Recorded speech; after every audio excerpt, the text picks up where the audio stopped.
अभिषेक है और हम लोग नेचर क्लब गोंडा से हैं। नेचर क्लब, इस शब्द से आप लोग क्या समझ पा रहे हैं? है ना, मतलब हम लोग प्रकृति को बचाने के लिए काम कर रहे हैं, है ना। तो आज आप लोगों के बीच में उन्हीं तमाम बातों को बताने आए हैं, ठीक है। अच्छा, प्रकृति को बचाना जरूरी क्यों? कोई बताएगा?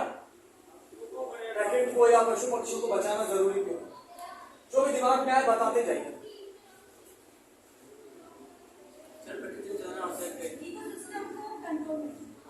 इकोसिस्टम को बचाना, उसको कंट्रोल में रखना, और प्रकृति को वातावरण अच्छा रखना, ठीक है। मतलब हमारे आसपास का जो वातावरण है वो साफ सुथरा रहे ताकि हम जिंदा रह पाए। और कोई कारण? प्रकृति को बचाने का, नदियों को बचाने का, जंगलों को बचाने का, पेड़ बचाना, पशु पक्षियों को बचाना क्यों जरूरी है?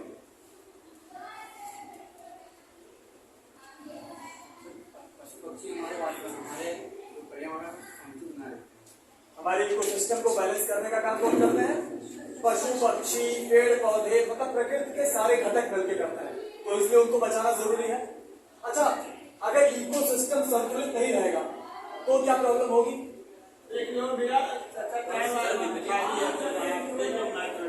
अभी इस बारे में हम आगे बात करते हैं, ठीक है।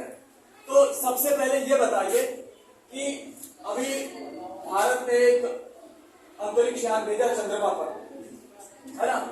क्यों भेजा गया? इसके बारे में जानने कि चंद्रमा पर पानी है कि नहीं, ऐसी तमाम और चीजें जो जीवन के लिए आवश्यक है वो है कि नहीं, है ना। बहुत सारी चीजें जब मिलती हैं तब जाकर जीवन संभव होता है ना। जैसे हम लोग बैठे हुए हैं, हम सब लोग क्या जिंदा है? क्यों जिंदा है? ऐसा क्या कर रहे हैं हम लोग?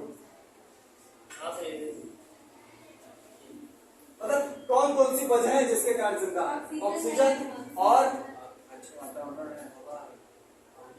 रहने लायक तापमान है ना, पानी है, खाना मिल जा रहा है, इसी के कारण तो हम जिंदा हैं धरती पर। यही परिस्थितियां चंद्रमा पर नहीं है, यही परिस्थितियां मंगल ग्रह पर नहीं है, या हमारे जानने में अन्य अभी किसी ग्रह में नहीं है। इस कारण से वहां पर जीवन संभव नहीं है। धरती पर सिर्फ जीवन संभव है। और धरती पर जीवन का हम क्या हाल कर रहे हैं? चारों ओर अपनी हवा का क्या हमने हाल करके रखा है? पानी का, पेड़ पौधों का, पशु पक्षियों का, धरती का तापमान, मतलब हमारे जीवन के लिए जो आवश्यक परिस्थितियां हैं उनको हम नष्ट कर रहे हैं, और जाकर दूसरे ग्रहों पर हम क्या ढूंढ रहे हैं? जीवन। अपनी धरती पर जो सबसे बेहतरीन स्थिति में जीवन है उसको हम लोग रोज सुबह शाम पूरे दिन पूरे मेहनत के साथ खत्म करने में लगे हुए हैं, और दूसरे ग्रह पर जाकर जहां पर जीवन नहीं है वहां जबरदस्ती जीवन ढूंढ रहे हैं। तो ऐसा काम कौन लोग करते हैं? बुद्धिमान लोग कि बेवकूफ लोग? हम लोग क्या है? बुद्धिमान कहां से हो गए भाई? काम तो बेवकूफी वाला कर रहे हैं ना। धरती पर तमाम तरीके की जीव जंतु हैं, पेड़ पौधे हैं। प्रकृति में इन सभी जीव जंतुओं का, प्राणियों का प्रमुख काम क्या है? आप जानते हैं? आप संतुलित रखना, ठीक है। और जैसे हम लोग हैं, आपके जीवन का प्रमुख उद्देश्य क्या है? भाई हम भी एक जीवधारी है, धरती पर पैदा हुए हैं, तो हमारा एक जीवधारी होने के नाते प्रमुख उद्देश्य क्या है?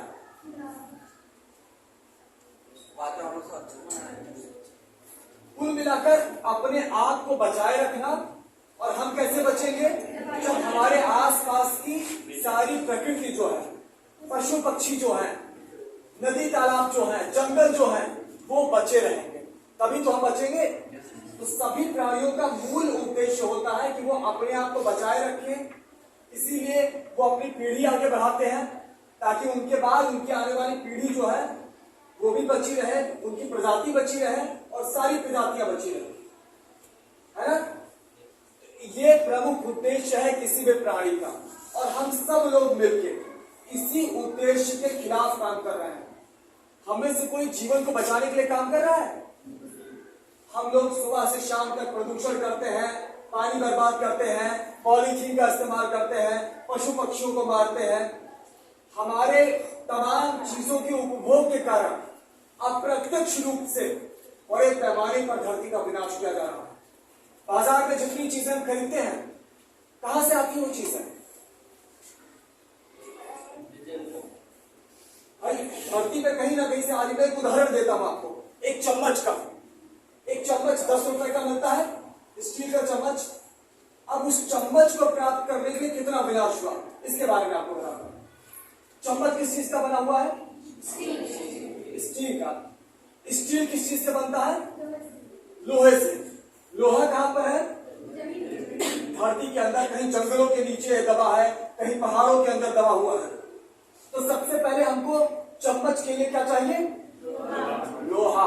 तो हमने जंगल को पूरा तहस नहस कर दिया, सारे प्राणियों को मार दिया, एक पहाड़ को हमने उजाड़ दिया, खोदा हमने खूब सारा, फिर हमने वहां से क्या निकाला? अब लोहे से स्टील कैसे बनाएंगे? हाँ? उसको गर्म करना पड़ेगा, कोयले की आवश्यकता पड़ेगी। कोयला भी किसी जंगल के नीचे, पहाड़ के नीचे दबा हुआ है। फिर हमने एक जंगल या पहाड़ को तहस नहस कर दिया, हमने वहां से क्या निकाला? फिर कोयले को जलाया हमने, लोहे में हमने कार्बन को मिलाया और उससे क्या बनाया? स्टील बनाया। स्टील के बड़े बड़े ब्लॉक बने। फिर स्टील को ले गए हम दूसरे कारखाने में, फिर हम कोयला लेकर आए, स्टील को गलाकर फिर क्या बनाया? चम्मच। और फिर वो चम्मच जो है कई 100 किलोमीटर, कई 1000 किलोमीटर की यात्रा करके हमारे बाजार में आया और हमने क्या खरीदा? 10 रुपए का एक चम्मच। अब सोचिए, हमारे 10 रुपए के चम्मच की मांग की पूर्ति करने के लिए कितना बड़ा विनाश किया गया। जितनी भी चीजें हम बाजार से खरीदते हैं, सब के लिए यही काम किया जाता है हमारी धरती के साथ। तो हम अंधाधुंध, आज सबके पास पैसे खूब सारे हैं, हर कोई रोज मार्केट में जा रहा है, जितनी भी चीजें दिख रही हैं, अरे ये भी ले लेते हैं, चलो ये भी ले लेते हैं, पैसे तो नहीं है जेब में, चलो ये भी ले लेते हैं, है ना? कोई भी चीज खराब हुई नहीं, अरे फेंको इसको, चलो नया खरीद लाते हैं। लेकिन ये जो हम कर रहे हैं, इसका क्या प्रभाव पड़ रहा है धरती पर? अगर धरती को एक जीवित प्राणी मान, तो जैसे हमारा शरीर है, हमारा शरीर कोशिकाओं से मिलकर बना है। कोशिकाएं मरती रहती हैं, नई कोशिकाएं पैदा होती रहती हैं, हमारा शरीर चलता रहता है। अगर धरती को एक जीवित प्राणी मानो, तो हम सभी जितने भी जीव जंतु धरती पर हैं, हम समझिए क्या धरती की कोशिकाएं हैं। हम मरते रहते हैं, नए प्राणी पैदा होते रहते हैं, धरती का जीवन चलता रहता है, अरबों सालों से चलता आ रहा है। लेकिन ये अभी तक ठीक ठाक चल रहा था। इसमें से कुछ कोशिकाएं कैंसर की कोशिकाएं बन गई धरती के शरीर में। तो कौन सी कोशिकाएं हैं? हम लोग। कैंसर क्या होता है? कैंसर की कुछ कोशिकाएं होती हैं, वो तेजी से फैलती हैं, शरीर को नष्ट करने लगती हैं। हम लोग भी तो वही काम कर रहे हैं। हमारा काम था कि धरती के शरीर को बेहतर बना के रखना, उस जीवन को आगे बढ़ाना, पर हम क्या कर रहे हैं? इसको खत्म कर रहे हैं। जहां भी हम होते हैं वहां पर हम नदी, तालाब को, जंगल को, पेड़ पौधों को, पशु पक्षियों को हम खत्म करते हैं, सब कुछ गंदा करते हैं। तो हम इस धरती की कैंसर कोशिका की तरह तो काम कर रहे हैं। अभी कोरोना आया था। कोरोना क्या था? एक वायरस, महामारी बन गया। जो वायरस क्या करता है? जहां पर जाता है, जिस भी शरीर में जाता है, तेजी से अपनी संख्या बढ़ाता है, उस शरीर को नष्ट करने लगता है। इसी के कारण तो मौत होती थी। हम लोग भी जहां पर जाते हैं अपनी संख्या बढ़ाते हैं, तेजी से अपनी जनसंख्या बढ़ाते हैं, और जितने ज्यादा हम होते हैं उतना ज्यादा हम धरती को क्या करते हैं? हम लोग सिर्फ हमारी एक ऐसी प्रजाति है धरती पर जो वायरस की तरह काम कर रही है। बाकी सभी प्राणी, जितने पशु पक्षी हैं, छोटा सा कीड़ा हो या बड़ी सी हाथी हो, ब्लू व्हेल हो, सब मिलकर धरती के जीवन को संतुलित करने का काम करते हैं, जीवन को बचाने का काम करते हैं। और सिर्फ हमारी एक ऐसी प्रजाति है जो वायरस की तरह सब कुछ क्या कर रही है। और उसके बाद हम लोग बड़ी बेशर्मी के साथ कहते हैं और हम लोग इंटेलिजेंट प्राणी हैं, बड़े बुद्धिमान प्राणी हैं। क्या सच में ये बुद्धिमत्ता की निशानी है? नहीं है। चार्ल्स डार्विन का नाम आप लोगों ने सुना है? चार्ल्स डार्विन बहुत बड़े वैज्ञानिक थे, ठीक है।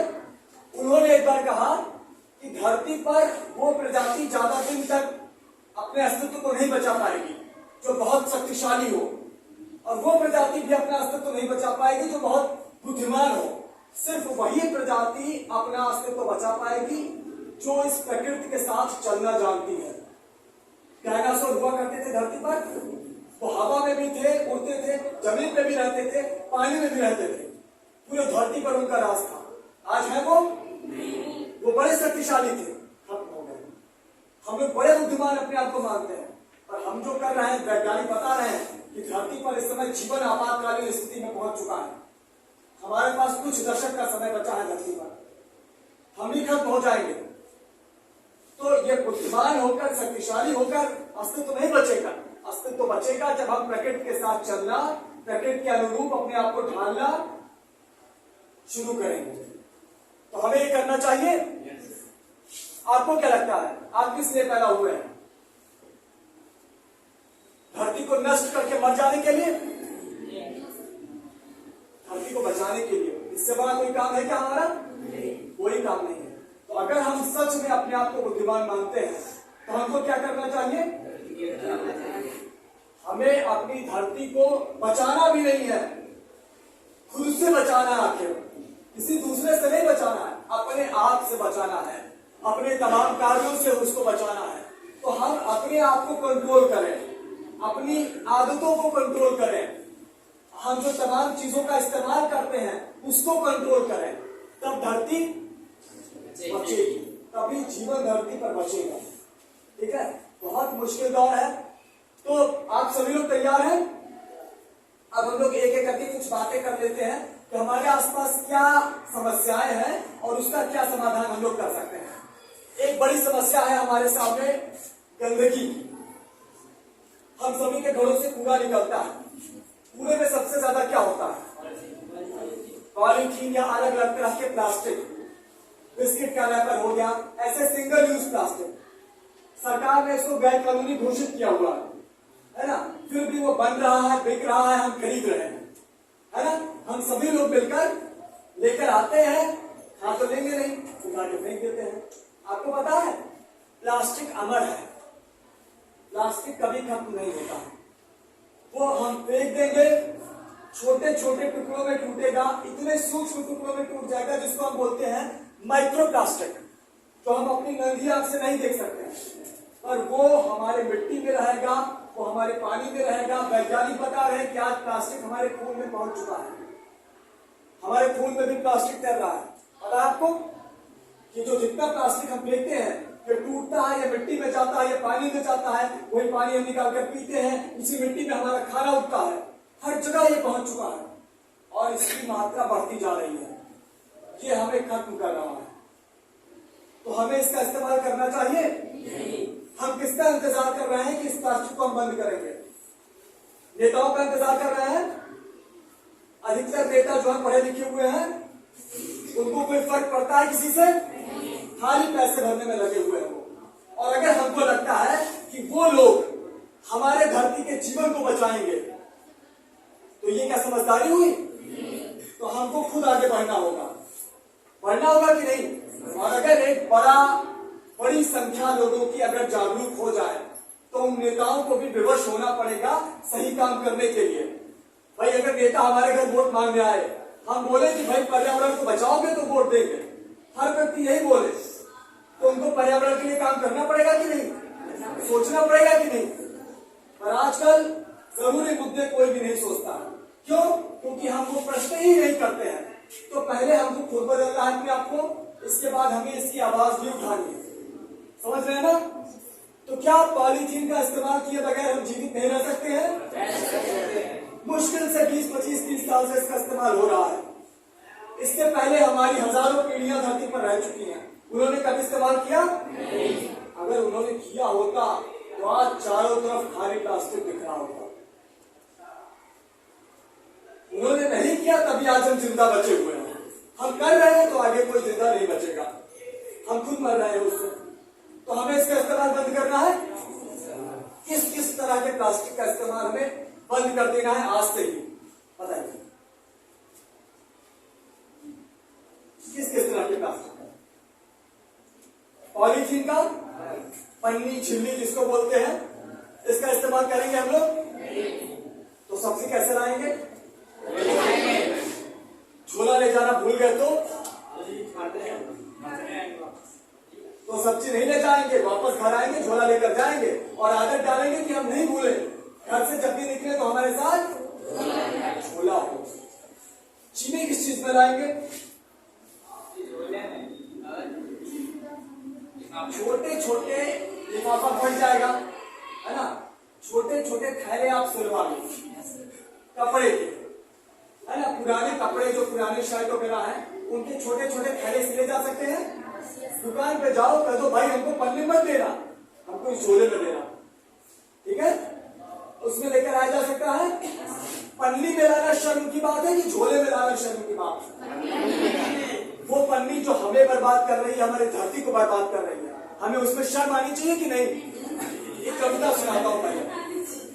2017 में मैंने लिखा था जब गोंडा गंदगी में नंबर 1 घोषित हुआ था। तो कविता का शीर्षक है भैया चले पन्नी लटकाए, हाथ झुलावत निकले घर से पहुंच गए बाजार, हाथ झुलावत निकले घर से पहुंच गए बाजार और ले सौदा पन्नी भर भर और बने बड़ा होशियार। घरे पहुंच कर एक पन्नी में सब्जी छिलका भर बहाई, घरे पहुंच कर एक पन्नी में सब्जी छिलका भर बहाई और गैया खाई इस पन्नी छिलकर साथे ऐसे होकर मरवाए और दूसरे पन्नी कूड़क साथे दीन सड़कियां बहाए, दूसरे पन्नी कूड़क साथे दीन सड़कियां बहाए और पन्नी उड़ी और गई नाली में, रुका पानी सड़े गंधाए। तीसरे पन्नी कूड़ा में डाल के दीन जलाए, तीसरे पन्नी कूड़ा में डाल के दीन जलाए और हवा खूब गंध होगा धुआं जो सबके साथ जाए। मच्छर फैले, बीमारी फैली, सड़क गली गंधुआई और फिर लागे कोसे सरकार का कि पन्नी काहे नहीं बंद करवाई। तो भैया पन्नी बंद करो अब और छोड़ा जो निकाल, न मरे गाय और न हुए गंदगी और सुधर जाए अच्छे हमारा। तो हम लोग पन्नी बंद करेंगे। उसके अलावा और कौन कौन से प्लास्टिक हम बंद करेंगे तुरंत? बिस्किट, नमकीन खाना जरूरी है क्या? पता है कई तरह के प्रिजर्वेटिव उसमें पड़े होते हैं, हानिकारक, कई गंदा गंदा तेल होता है उसमें वो तला जाता है, हमें बहुत ज्यादा वो नुकसान करता है, हमें उसका इस्तेमाल करना चाहिए। बिस्किट के बजाय गुड़ खाया जा सकता है, गुड़ में अलग अलग तरह के कई मिनरल्स होते हैं, है ना, तो हमें नुकसान नहीं करता है। गुड़ खाकर बढ़िया प्यास लगती है, तो गुड़ खाना उचित है कि बिस्किट? समझदारी किसमें है? हम लोग देखी देखा दूसरों को देखकर बिस्किट खाने लगते हैं कि अरे वो लोग बिस्किट खा रहे तो हम भी खाएंगे। हमें एक दूसरे को देखकर काम नहीं करना चाहिए। शांत हो, ठीक है? हमें जो चीज सही है, जो चीज हमारे लिए अच्छी है, जो प्रकृति के लिए अच्छी है, वो करना चाहिए। करेंगे? बिस्किट का इस्तेमाल बंद कर सकते हैं। कभी मुसीबत में कहीं खरीदना पड़े बात अलग है, पर हम उसका इस्तेमाल प्रमुख रूप से तो बंद कर सकते हैं ना। नमकीन के बजाय चूड़ा मूंगफली भून के खा सकते हैं, बहुत नुकसान करती है नमकीन। हमें अगर हम कॉन्शियस रहेंगे तो हम स्वस्थ रहेंगे, वरना हर साल हम डॉक्टर के चक्कर लगाते रहेंगे, अस्पताल में पड़े रहेंगे आगे भविष्य में। ये हम चाहते हैं क्या?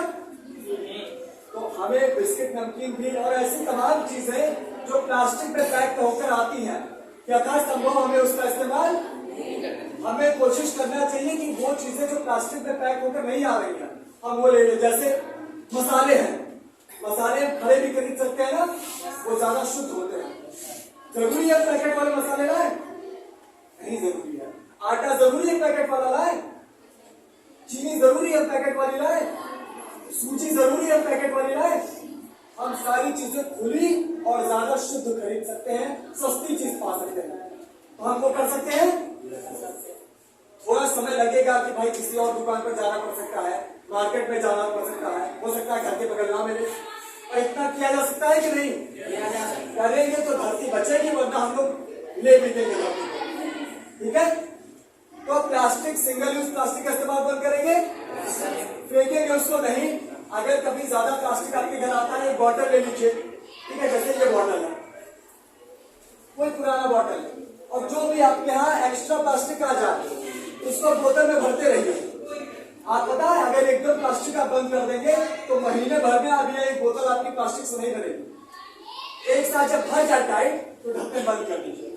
आप स्कूल में लाकर रख लीजिएगा, मैं इसको उठा लूंगा, इसको हम लोग कहीं पर रिफिल वगैरह में डाल देंगे, पर इसको जो है अगर खुले में ले जाकर फेंका जाएगा तो इतनी प्लास्टिक जो इस बोतल में आ सकती है वो चारों तरफ फैल जाएगी और उससे ज्यादा नुकसान होगा। ऐसा हम लोग कर सकते हैं। ठीक है, और हमें क्या क्या करना है? प्लास्टिक का इस्तेमाल हमने बंद कर दिया। घर में फिनाइल का यूज कम से कम हो। हमारे घर में जितनी गंदी चीजें हम यूज करते हैं नाली से बहकर कहाँ जाती है? कहीं मिट्टी में या तालाब में या नदी में, और वो लंबे समय तक वहां पर नुकसान पहुंचाती है।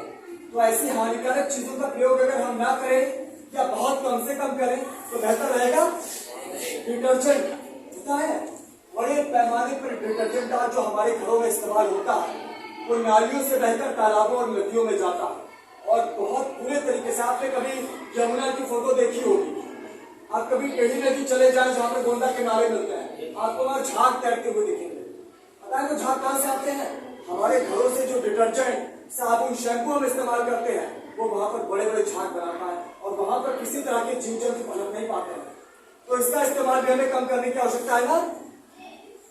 बहुत जरूरी ना हो तब तक उसका इस्तेमाल ना किया जाए, इस्तेमाल उसका धीरे धीरे कम किया जाए, ये जरूरी है। अब एक और चीज, इस समय बरसात का महीना चल रहा है, आसपास बहुत सारे सांप निकल रहे हैं।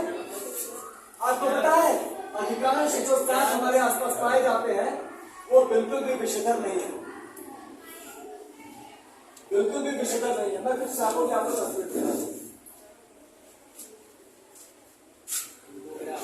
ये कौन सा है? कोबरा। किंग कोबरा नहीं है, किंग कोबरा हमारे आसपास यहाँ पर नहीं पाया जाता है। ये स्पेक्टिकल कोबरा इसको कहते हैं। इसके फन के पीछे जो है चश्मे जैसी आकृति बनी होती है, चश्मे को स्पेक्टिकल्स कहते हैं ना, तो इसलिए इसको स्पेक्टिकल कोबरा कहते हैं। ये विषधर सांप है, ये हमारे आसपास पाया जाता है। किंग कोबरा यहाँ नहीं पाया जाता है। कोबरा की बहुत सारी प्रजातियां हैं, ये हमारे आसपास पाया जाता है, तो इससे हमें सावधान रहना है। ये कौन सा सांप है? लिखा हुआ आप लोग देख के बताओ। ठीक है, भारतीय अजगर या इंडियन ग्रॉथ पाइथन, ये भी हमारे आसपास पाया जाता है।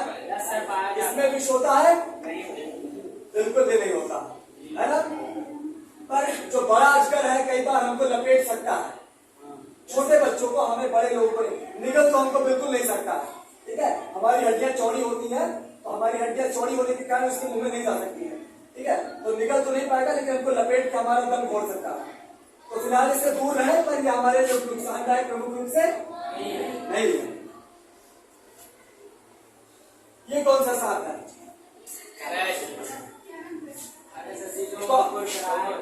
कौन कराए कहते हैं इसे, है ना। इंग्लिश में इसका नाम है कॉमन ग्रेट।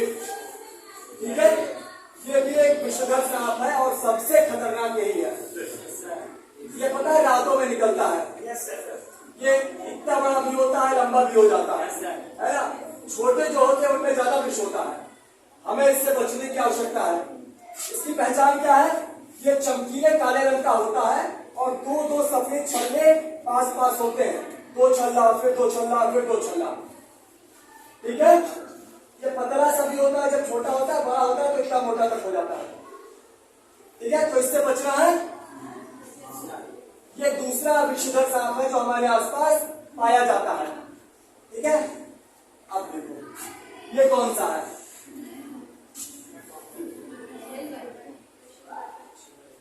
रशियन स्वाइपर, इसको चित्ती भी कहते हैं यहाँ पर। ये पता है बहुत मोटा होता है, कई बार लोग इसको अजगर समझ लेते हैं। तो मोटा होता है और ये कुकर की सीटी जैसा आवाज निकालता है। ये बहुत खतरनाक सा घोड़ा पछाड़ धमीना को कहता है, ठीक है। ये इसको चित्ती कहते हैं यहाँ पर, ठीक है। ये मोटा लंबा होता है, ये घरों के आसपास नहीं दिखेगा, ये खेतों में दिख सकता है, ये नदी तालाब के किनारे दिख सकता है, पथरीली जगहों पर ये दिख सकता है, ठीक है। ये जब काटता है तो हमारा खून जो है उसमें थक्का बनने लग जाता है। तो ये भी खतरनाक सांप है। ये तीसरा खतरनाक सांप है। तीन खतरनाक सांप कौन कौन से हमने बात किया? कोबरा, करैट और रशियन स्वाइपर। सिर्फ ये 3 विषधर सांप हमारे आसपास हैं। इसके अलावा हमारे इस एरिया में, गोंडा में ऐसा कोई सांप नहीं है जो हमारी जान ले सकता है। चीता और लोहारी के नाम पर खाली अफवाहें हैं। अभी बता रहा हूँ लोग गोंडा में चीता किसको कहते हैं, है ना। ये 3 विषधर सांप हो गए। ये तीनों से एकदम सावधान, एकदम 5 फीट की दूरी बना के रखना है, ठीक है। ये कौन सा सांप है? इसको भेड़िया सांप कहते हैं, बैड वुल्फ स्नेक। दो तरह के ये पाए जाते हैं अपने गोंडा में। एक ये है, ये भी काले रंग का होता है और इसमें चौड़े चौड़े छल्ले हैं। करैट में क्या होता है, बहुत पतले पतले 2-2 छल्ले होते हैं। इसमें बहुत दूरी दूरी पर एक छल्ला है, काफी चौड़ा। ये छोटा सा ही होता है, लगभग 1 हाथ का या मैक्सिमम 2 हाथ का, ठीक है। ये हालांकि बहुत कम दिखेगा आपको, पर अपने गोंडा में ये भी है, ठीक है। ये बिल्कुल भी विषधर नहीं है, ठीक है। एकदम विषधर नहीं है, बिल्कुल नुकसानदायक नहीं है। नमी वाली जगहों पर ये आपको दिखेगा। पानी वाला नहीं है, नमी वाली जगह रहेगा, पानी में नहीं है। बाथरूम वगैरह में घर में कभी निकल सकता है। ये कौन सा सांप है? इसी को गोंडा में लोग चीता कहते हैं। ये भी उसी प्रजाति का है, ठीक है। ये काले रंग का होता है और ये होता है थोड़ा मैरून कलर का या चॉकलेटी कलर का। इसमें भी दूर दूर पतले पतले सफेद छल्ले हैं, कई बार हल्के पीले छल्ले होते हैं, ठीक है। ये बहुत ज्यादा निकलता है हमारे घरों में, बाथरूम में, किचन में निकल जाता है। नहीं है, इसको भी भेड़िया सांप कहते हैं, ठीक है। वुल्फ स्नेक, ये भी बिल्कुल विषधर नहीं है, लेकिन गोंडा में लोग इसको चीतल कह के मारते हैं। हमने बहुत लोगों से बात किया, सब इसको चीतल कहते हैं, और ये बिल्कुल विषधर नहीं है ना। ये हमें काटेगा भी, पर फिर भी हमें चांस नहीं देना है। इसको पकड़ने के लिए आप लोग ट्राई मत कीजिएगा, पर फिर भी इसके ऊपर एक बोरा डाल के उससे पकड़ा जा सकता है। पर आप लोगों को चूंकि पहचान नहीं है, कभी आप लोग धोखा कर सकते हैं, तो इसलिए आप लोग सांपों से दूर रहेंगे, चाहे विषधर है चाहे नहीं है, क्योंकि आप लोगों को इसके बारे में अच्छी जानकारी नहीं है, ठीक है। समझ गए ना? ये बिल्कुल विषधर नहीं है। ये कौन सा? दोरहा इसको कहते हैं, ठीक है। दोरहा सांप किसको बोलते हैं? बफ स्ट्रिप कील बैक, ठीक है। कील बैक भी अपने यहाँ पर 2 तरह के हैं, एक दोरहा और एक मजगिदवा। ये पानी वाले हैं, बिल्कुल विष नहीं होता है ना। बच्चे तो उनको पूछ पकड़ के खा लेते हैं, है ना। तो ये भी बिल्कुल इसी सांप की तरह ये भी एकदम हमारे लिए एकदम बिल्कुल किसी तरह से नुकसानदायक नहीं है। ये कौन सा है? अमीना। अमीना अलग अलग रंग के हो सकते हैं। अमीना इस रंग का भी हो सकता है, इस रंग का भी, इस रंग का, इस रंग का, ठीक है। अमीना आप सब लोग पहचानते हैं, काफी बड़ा लंबा चौड़ा होता है, उसी को घोड़ा पछाड़ कहा जाता है ना। इंग्लिश में इसको रैट स्नेक बोलते हैं, ठीक है। बिल्कुल विष इसके अंदर नहीं होता है। एक अपने आस पर अंधविश्वास जुड़ा इससे कि ये पूछ मारेगा तो बंद सब जाएगा। मैं सांपों को रेस्क्यू भी करता हूँ, मैं हमेशा पूछ पकड़ के उठाता हूँ उसको, है ना। उसके पूछ में ऐसा कुछ भी नहीं है, सिर्फ अंधविश्वास है, ठीक है। पर अगर ये काटेगा तो बहुत भयानक दर्द होता है, क्योंकि ये काफी इसका जबड़ा मजबूत होता है ना, दबा देता है कसके, तो दर्द होता है काफी देर तक। तो हालांकि दूर रहने की आवश्यकता है, पर ये हमारे लिए बिल्कुल नुकसानदायक नहीं है, ठीक है।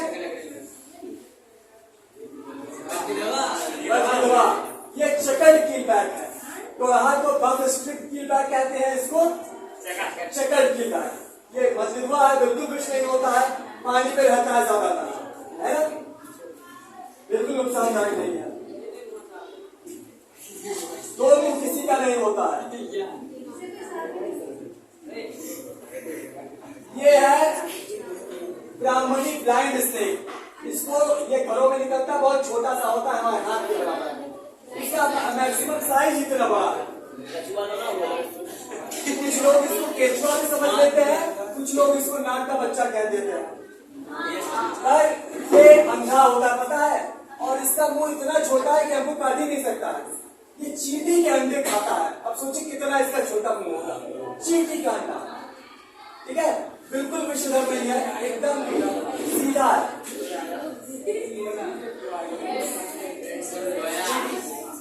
ये कौन सा है? ये है सैंड बोआ। इसी को लोग दो मुंहा सांप कह देते हैं, क्योंकि इसका मुंह और इसकी पूंछ लगभग दिखने में एक जैसी होती है, पर इसके दो मुंह नहीं होते हैं। मुंह इसका इधर ही है, वो उसकी पूंछ है, ठीक है। ये अक्सर मिट्टी में रहता है, ये बहुत धीरे धीरे चलता है, बड़ा सुस्त होता है। ये भी हमारे आसपास पाया जाता है और बिल्कुल विषधर नहीं है, बड़ा सीधा सांप है। अपने आसपास सिर्फ 3 सांप है जिनसे हमें एकदम सावधान रहना है। कौन कौन से? और रशियन वाइपर, ठीक है। ये रशियन वाइपर की पहचान है कि ये भूरे रंग का है और इसमें काले काले छल्ले हैं। कई बार छल्ले आपस में जुड़े होते हैं, जब ये धीरे धीरे बढ़ने लगती है इसको में, तो छल्ले दूर दूर होने लगते हैं, ठीक है। तो हमें किसी सांप को मारना नहीं है, पता है। अगर हमारे आसपास सांप ना होते तो बस 5 मिनट और 5 मिनट का समय देंगे। अगर हमारे आसपास सांप ना होते तो चूहों की संख्या इतनी ज्यादा होती कि हमारी फसल का एक दाना न लगता। तो सांप हमारी रक्षा करते हैं। खेत में अगर सांप जाता है तो क्यों जाता है? चूहा या मेढक खाने। हमारी बचाव तो करता है, हमारा इकोसिस्टम को तो कंट्रोल करता है। घर में हमारे सांप क्यों आ जाता है? तो चूहा खाकर हमारे घर में हमारा मदद करता है कि नुकसान पहुंचाता है? मदद करता है, और हम उसको मार देते हैं। हमें कोई काटने तो आया नहीं है कि सुबह हिट लिस्ट बना के निकलता है क्या इनको इनको इनको काट जाना है। पता उसका जो विष है वो बड़ा कीमती होता है, वो यूं ही बर्बाद नहीं करना चाहता। तो हमें उससे दूर रहने की आवश्यकता है, ना हम उसको नुकसान पहुंचाए ना वो हमको नुकसान पहुंचाएगा। जब तक हम उसे छेड़ेंगे नहीं तो हमको कभी कोई सांप आ जाए, अभी मैं अपना नंबर दे देता हूँ, आप लोग उसकी फोटो मेरे को भेजो, मैं एकदम एक्यूरेट आपको बता दूंगा कि कौन सा सांप है। अगर विषधर नहीं है तो इंतजार करो, वो निकल के चला जाएगा। अगर विषधर है तो किसी की मदद लेकर हमसे घर से बाहर करवा सकते। लेकिन कभी कोई बंगाली या कोई कंजर इन लोगों से अगर सांप को पकड़वाओ तो अपने सामने जाकर घर के पास में उसको छुड़वा देना, वरना ये लोग ले जाकर उसको बेच लेते हैं, ठीक है। हमें उसको मारना नहीं है ना, वो हमारी रक्षा करता है, वो बहुत जरूरी है हमारे को, है ना। कुछ परिस्थितियों आपने आप मुझको बताना, मैं भी आपके साथ को रेस्क्यू कर सकता हूँ, है ना, पर आपको फिलहाल सबसे। अब लास्ट में एक और बात, हमें अपने आसपास के जो पशु पक्षी हैं उनके प्रति दयालु बनना चाहिए। आप लोग बस 2 मिनट का समय हो देंगे। हम लोगों को दयालु बनना चाहिए या क्रूर बनना चाहिए? कौन को दयालु बनेगा?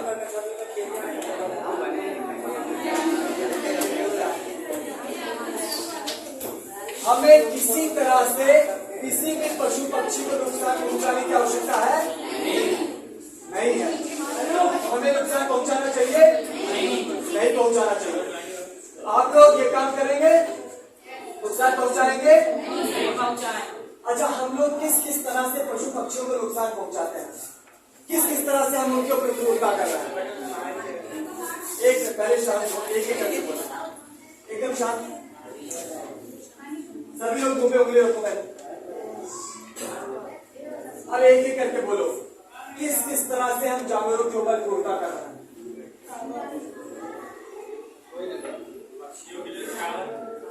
क्रूरता हम कैसे कैसे कर रहे हैं?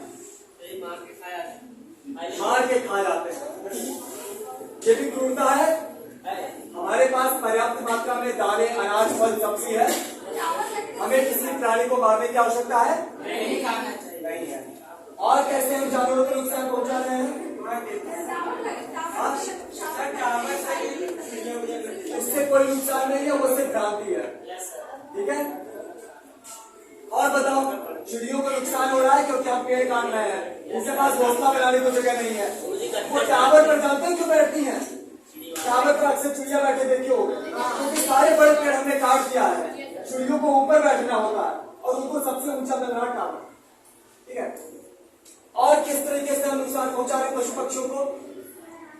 कैसे हम उनके ऊपर क्रूरता कर रहे हैं?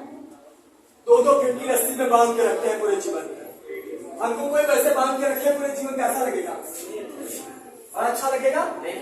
हमारा पालन हो रहा है, कोई कहेगा इंसान पालन करते हैं हम लोग, जैसे गौ पालन करते हैं, मछली पालन करते हैं। वो पालन है कि शोषण है?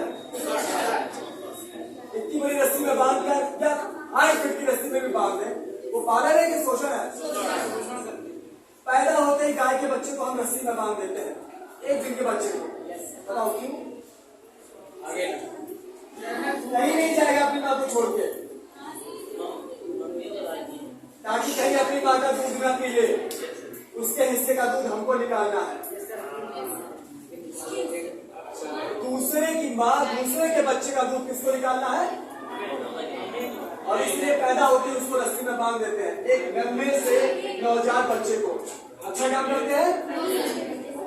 माँ उसकी दूध उसके लिए बना रही है ना, उसको पीना चाहिए। हमको हमारी माँ ने दिन में कितने बार दूध पिलाया? 1 मिनट शांत रहो प्लीज। हमको हमारी माँ ने दिन में कितने बार दूध पिलाया होगा? 1-1 घंटे पर, आधा घंटे पर। बच्चे रोते थोड़ी देर पर माँ दूध पिलाती है।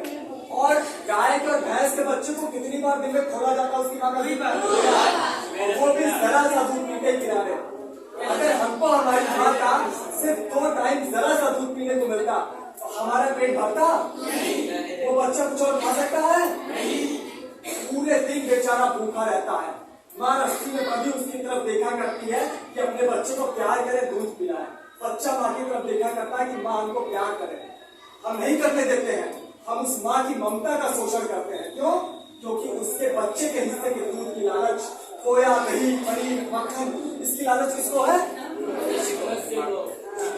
हमको उसकी आवश्यकता है क्या? हम ज्यादा दाल खा सकते हैं, ज्यादा सब्जी, ज्यादा फल, ज्यादा अनाज खा सकते हैं? नहीं खा सकते?